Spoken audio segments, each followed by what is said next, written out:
নিজের জন্ম মুক্তিযুদ্ধের পরে, কিন্তু যতদিন থেকে বুদ্ধি হয়েছে এবং মুক্তিযুদ্ধ সম্পর্কে বুঝতে পারি ততদিন থেকে তাড়না বোধ করেছি যে আসলে দেশের জন্য এবং এই যে মুক্তিযোদ্ধারা আমাদের জন্য জীবন দিয়েছেন তাদের জন্য আমাদের কিছু করা উচিত।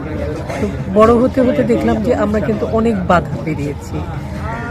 বিশেষ করে মুক্তিযুদ্ধের যে চেতনা তাকে ধ্বংস করে দেওয়ার জন্য একটা প্রবল প্রচেষ্টা সেই ৭১ থেকেই ছিল, আগেও ছিল, পরেও ছিল, এবং এখন আমরা খুব স্পষ্টভাবে দেখতে পাই যে সেটা এখনো আছে।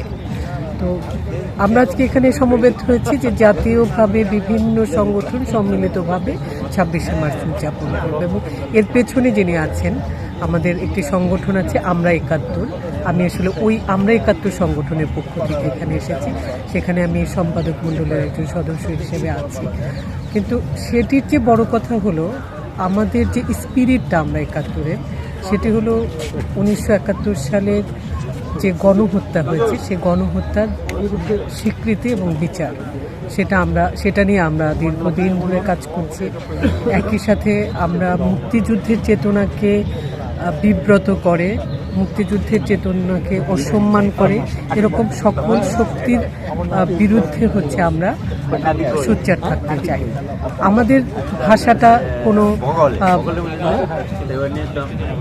অস্ত্রের ভাষা না, আমরা এমন কোনো প্রতিরোধ করতে চাই না যা দিয়ে মানুষের কোনো ক্ষতি হয়, কিন্তু আমরা মানুষের হৃদয়ে একটি প্রতিরোধ করতে চাই।